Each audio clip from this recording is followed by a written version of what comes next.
Hello dear students, welcome in ASC starter. Dear student, ये last year का DOE ने जो इशू किया था ना, प्रैक्टिस पेपर है इंग्लिश मीडियम में। मैं इस वीडियो में बताने जा रहा हूँ। जो हिंदी मीडियम में वो सुन सकते हैं, क्योंकि मैं हिंदी में एक्सप्लेन करूँगा इसको। और ये काफ़ी बेनिफिशियल रहेगा क्लास 9 के लिए। जो बच्चे केवीएस के हैं, एमवीएस के हैं, किसी भी स्कूल के हैं, अगर वो एनसीईआरटी को फॉलो करते हैं, सीबीएसई को फॉलो करते हैं, तो ये वीडियो उनके लिए, सबके लिए बेनिफिशियल रहेगी। ठीक है, तो आप इसको ध्यान समझिएगा मैं इसमें क्या समझा रहा हूँ। ठीक है। Section B 21 question. तो 21 क्वेश्चन में बोला गया है write any two importance of forest in our life. यहाँ बोला गया कि जो फॉरेस्ट है ना, उसकी क्या इम्पोर्टेंस है हमारी लाइफ में। तो जब भी आप आंसर स्टार्ट करो ना, सबसे पहले ये लिखा करो कि फॉलोइंग जो है ना इम्पोर्टेंस है। तो by the way, forest are very useful for us. Some of the benefits of forest are as follows. पहला, forest play an important role in establishing balance in nature. ठीक है, पहला क्या है कि जो फॉरेस्ट है ना, वो प्रकृति के नेचर को बनाने में बहुत बड़ी भूमिका निभाते हैं। दूसरा, forest also have many medicinal benefits. मतलब फॉरेस्ट के बहुत सारे जो है वो औषधिक या दवाइयों के रूप में मतलब काम आते हैं। आप और भी चीज़ लिख सकते हो कि फॉरेस्ट से हमें वुड गेट होती है, जिससे हम अपने हाउस को बना सकते हैं। ठीक है, और फायर के रूप में यूज कर सकते हैं। बहुत सारे आप कुछ भी लिख सकते हैं, एक आइडिया देने के लिए सब लिखे गए हैं। ठीक है, write any two importance of forest act of 1878। तो आपको बताना, जो फॉरेस्ट एक्ट 1878 बना था ना, उसकी दो इंपॉर्टेंस क्या है। दोनों में से आपको एक करना होगा, ऐसे एग्जाम में सेम पेपर का पैटर्न रहेगा। तो आप बता देना, पहले the two importance of the forest act of 1878 R S follow. तो पहला कि act of 1878 created 3 categories of forest. मतलब इस एक्ट के अकॉर्डिंग ना 3 कैटेगरी बनाई गई फॉरेस्ट की, एक reserve forest, protected forest and village forest. और दूसरा बता दो कि ये जितने भी लोकल पीपल थे ना, उनको यहाँ पर जाने की बिल्कुल भी इजाज़त नहीं थी। सिर्फ गवर्नमेंट ने अपने लिए रिजर्व रख रखा था, और सारे बेनिफिट गवर्नमेंट ही गेट कर रही थी। मतलब गवर्नमेंट, मतलब यहाँ पे ब्रिटिश गवर्नमेंट की बात हो रही है। नेक्स्ट है, how is the poverty line determined in India. India के अंदर जो पॉवर्टी लाइन है वो कैसे डिटरमाइंड होती है। तो आप बताएंगे कि एक है कंजम्पशन ऑफ कैलोरीज से, और दूसरा है इनकम से। तो कंजम्पशन ऑफ कैलोरीज, देखो इन क्वेश्चन को ध्यान से करना, इसी के अंदर क्वेश्चन कुछ दूसरे बना के दे देगा एग्जाम में। ठीक है, तो कंजम्पशन ऑफ कैलोरीज में आप बताएंगे कि अगर विलेज के लोग 2400 कैलोरी से कम गेट कर रहे हैं, और जो अर्बन एरिया यानी कि जो शहर के जो लोग हैं वो 2100 कैलोरी से कम गेट कर रहे हैं ना, तो उन्हें हम बोलेंगे कि वो पुअर है। ठीक है, दूसरा तरीका है इनकम का। अगर कोई पर्सन रूरल एरिया में रह रहा है और वो 816 रुपीज़ से पर मंथ में कम गेट कर रहा है, और 1000 रुपीज़ में अगर वो अर्बन यानी कि शहर में रह रहा है, इससे कम गेट कर रहा है पर पर्सन, एक व्यक्ति के लिए, तो उसे पुअर माना जाएगा। ठीक है, मान लो एक फैमिली में अगर 5 जने हैं, तो एक पर्सन के हिसाब से अगर 800 वो कमा रहा है, यानी कि पूरे महीने के 4000 कमा रहा है, तभी उसे गरीब ही माना जाएगा। ठीक है, क्योंकि एक पर्सन का 800 रुपये आ रहा है ना, इसलिए। ठीक है, अब ये कह रहे what do you understand by model code of conduct, sorry mode code of conduct. तो देखिए, जो कोड ऑफ कंडक्ट होते हैं ना, ये इसलिए होते हैं कि जो भी पार्टीज जो चुनाव लड़ती है ना, तो चुनाव के दौरान कुछ रूल्स रेगुलेशन को उन्हें फॉलो करना पड़ता है, ताकि जो वोटिंग सिस्टम है वो एक सही तरीके से चल सके, और डेमोक्रेटिक जो वैल्यूज है वो बनी रहे।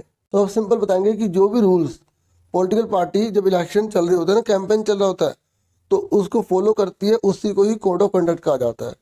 ठीक है, तो इसमें क्या क्या प्रोविजन हो सकते हैं, जैसे कोई भी रिलीजियस प्लेस पर नहीं जाएगा वोट मांगने के लिए, कोई भी सरकारी गाड़ी का, एयरक्राफ्ट का, गवर्नमेंट ऑफिशियल को यूज़ नहीं करेगा इलेक्शन कैंपेन में। अब ये है कि मिनिमम सपोर्ट प्राइस क्या होता है।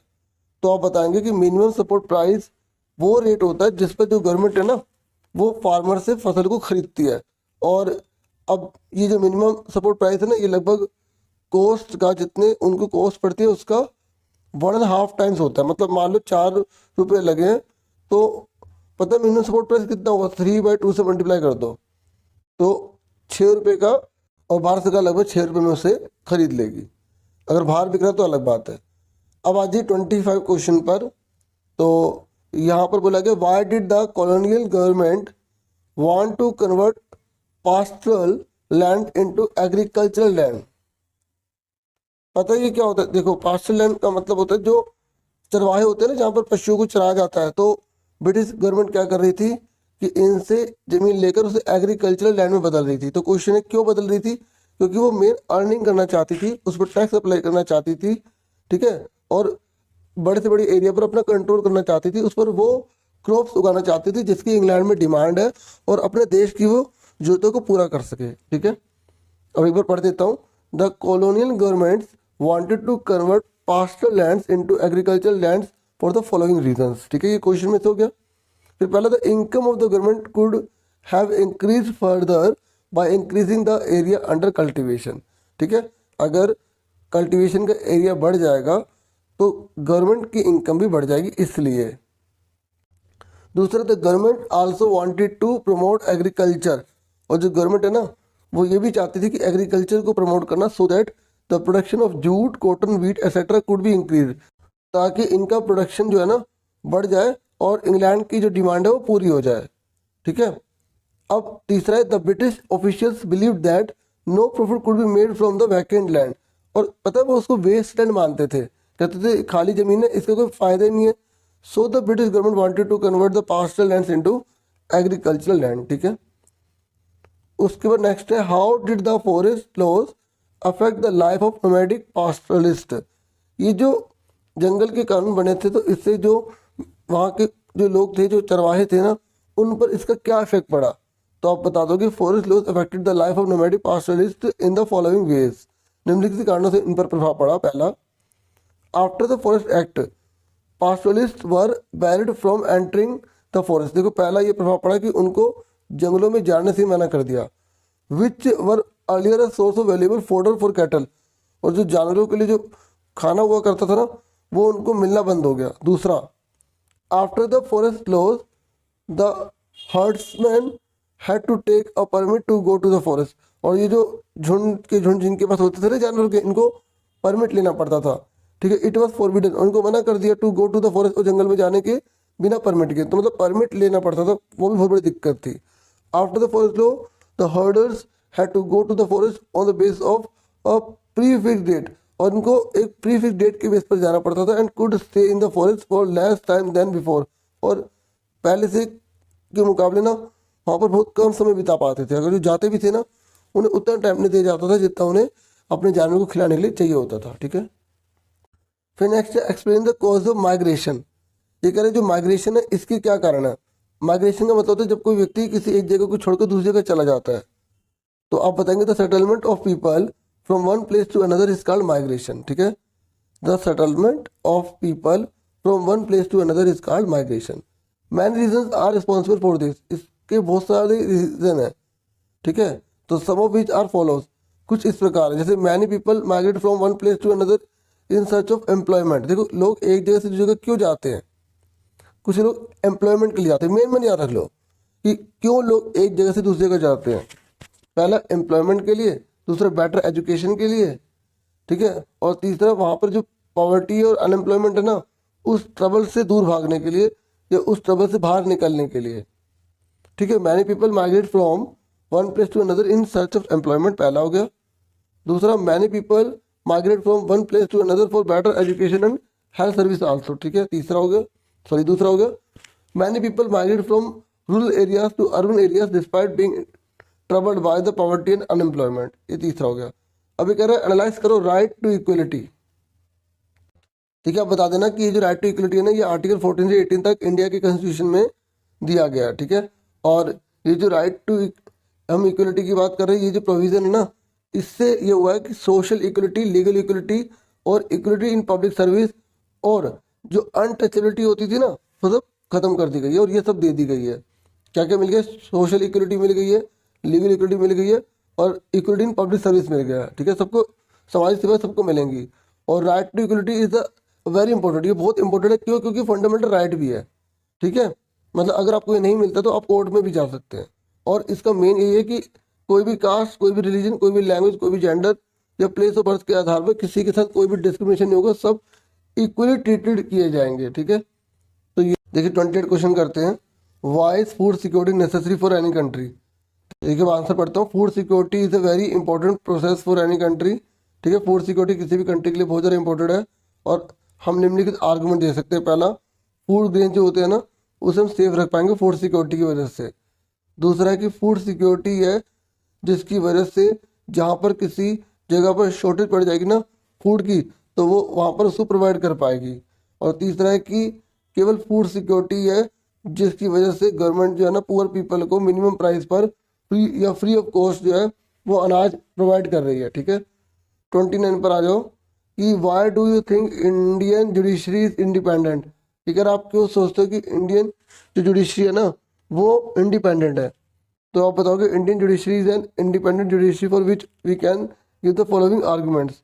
ये क्यों है इंडिपेंडेंट? पहला, जजेस in India are appointed for a fix term. देखो पता है क्यों इंडिपेंडेंट है?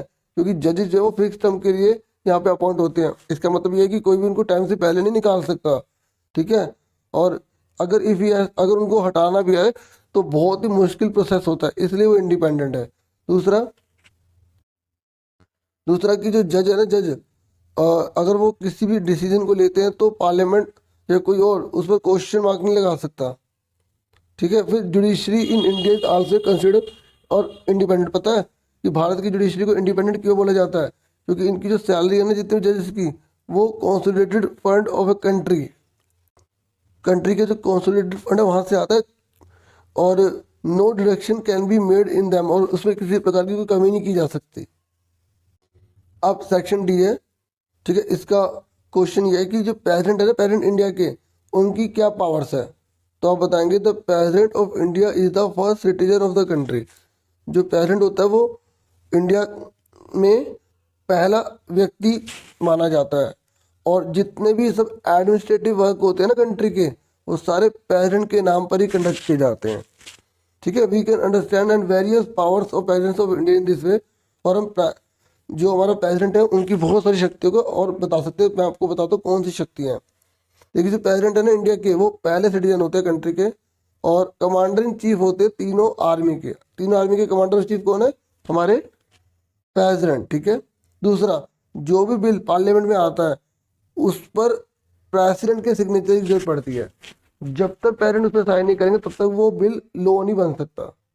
ठीक है, तीसरी पावर सुनो, जो प्रेसिडेंट होते हैं ना इंडिया के, ठीक है, वही वही जो है ना अप्रूवल देते हैं बजट के लिए। मतलब पहले प्रेसिडेंट के पास ले जाना पड़ता है, अगर वो अप्रूव करते हैं तभी लोकसभा में उस बिल को, मतलब उस बजट को पास किया जा सकता है और या लोकसभा में लाया जा सकता है। समझो, मतलब प्रेसिडेंट की अप्रूवल होगी तभी वो बजट प्रेजेंट किया जाएगा। अभी जो बजट आया था ना, तो पहले प्रेसिडेंट से अप्रूवल ली थी।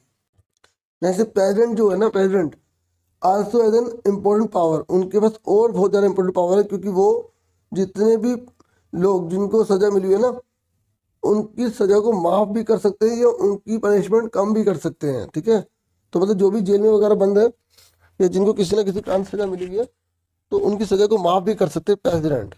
पाँचवा सुनो, जो प्रेसिडेंट होते हैं ना इंडिया के, वो बहुत सारे ऑफिसर्स को भी अपॉइंट करते हैं। जैसे जो जजेस होते हैं ना सुप्रीम कोर्ट के, जो चेयरमैन होते हैं यूनियन पब्लिक सर्विस के, ठीक है, यूनियन पब्लिक सर्विस कमीशन के और इलेक्शन कमीशन के, तो इन सब के जो है ना ऑफिसर्स को अपॉइंट करने का काम प्रेसिडेंट ही करते हैं।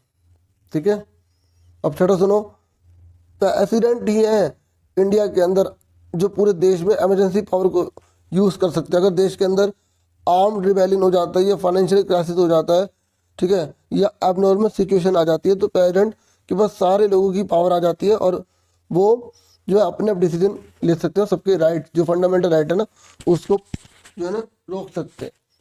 अब सातवां है, the president of India is an integral part of the parliament. तो प्रेसिडेंट है ना इंडिया के, वो बहुत ही इंपॉर्टेंट पार्ट होते हैं पार्लियामेंट के। And president also appoints the prime minister, और सबसे बड़ा रोल इनका प्राइम मिनिस्टर को अपॉइंट करने का होता है। ठीक है, अब इसके और वाला क्वेश्चन देख लो। ये कह रहा है कि प्राइम मिनिस्टर की क्या पावर्स होती हैं, तो आप बता देंगे parliamentary system of governance has been adopted in India. India में ना पार्लियामेंट्री सिस्टम है, मतलब यहाँ पर संसद होती है, और पार्लियामेंट की वजह से जो रियल पावर होती है ना, वो हमारे प्राइम मिनिस्टर के पास ही होती है। ठीक है, और उन्हीं की वो और जो काउंसिल ऑफ मिनिस्टर है उनकी हेल्प से वो सारे के सारे जो भी अधिकार है उसका यूज़ करते हैं। सब तो major function of prime minister, कुछ मेजर फंक्शन समझ लो प्राइम मिनिस्टर के। उसके फर्स्ट है the prime minister appoints various ministers. जो प्राइम मिनिस्टर है बहुत सारे मिनिस्टर को अपॉइंट करते हैं, ठीक है, इतना करना इतना कर लो, नहीं तो जैसे जो प्रेसिडेंट होते हैं ना प्रेसिडेंट, तो उनको भी एडवाइस करते हैं कि भाई इन मंत्रियों को जो है ना आप शपथ वगैरह दिलवा दो अलग अलग जो मिनिस्ट्रीज होती हैं, डिपार्टमेंट होते हैं उसमें। और देखो प्राइम मिनिस्टर ये है जो जितने भी मिनिस्टर होते हैं ना उनकी पोस्ट को उनसे रिमूव कर सकते हैं, ठीक है। प्राइम मिनिस्टर ये है जो उनको ड्यूटीज़ वगैरह रिस्पॉन्सिबिलिटीज प्रोवाइड करते हैं और किसी को उसकी ड्यूटी से हटा भी सकते हैं। और जो प्राइम मिनिस्टर ये इंडिया के जो दूसरी कंट्री के साथ रिलेशन बनाते हैं इंटरनेशनल लेवल पर, आप देखते होंगे भारत में, है ना। तो प्राइम मिनिस्टर ये इंडिया के जो चीफ स्पीकर होते हैं गवर्नमेंट के, मतलब पूरी जो भी सरकार बनी है ना, तो उसकी ओर से सब कुछ अपनी बात रखते हैं, ठीक है। गवर्नमेंट को भी और जो गवर्नमेंट बनी हुई है उनके लिए अपनी पॉलिसी वगैरह जनता तक पहुंचाते हैं मीडिया का सहारा लेकर। जो प्राइम मिनिस्टर होते हैं ना इंडिया के, वो ही कंट्री का बजट वगैरह, कंट्री का बजट भी बनाते हैं फिनांस मिनिस्टर की मदद से और फिर पार्लियामेंट में पास करवाते हैं। और जो प्राइम मिनिस्टर है ना इंडिया के, वही मीटिंग वगैरह जो काउंसिल ऑफ मिनिस्टर होते हैं, कैबिनेट होते हैं, उनकी मीटिंग वगैरह कराते हैं, पॉलिसीज वगैरह सेट करते हैं। देखो बहुत सारे पॉइंट है, जितने नंबर के उतने पॉइंट याद रख लेना बस। प्राइम मिनिस्टर ही होते हैं जो डिसाइड करते हैं कि किस मिनिस्टर को कौन सी मिनिस्ट्री देनी है। प्राइम मिनिस्टर ही होते हैं जो कोऑर्डिनेशन और बहुत सारी चीज़ें जो है अलग अलग मंत्रियों के बीच में पूरी बनाकर रखते हैं, ठीक है। तो डियर अभी के लिए इतना ही बहुत है, आपके लिए मैं फिर नेक्स्ट वीडियो लेकर आऊँगा। Thank you for watching and listening carefully. Take care dear students.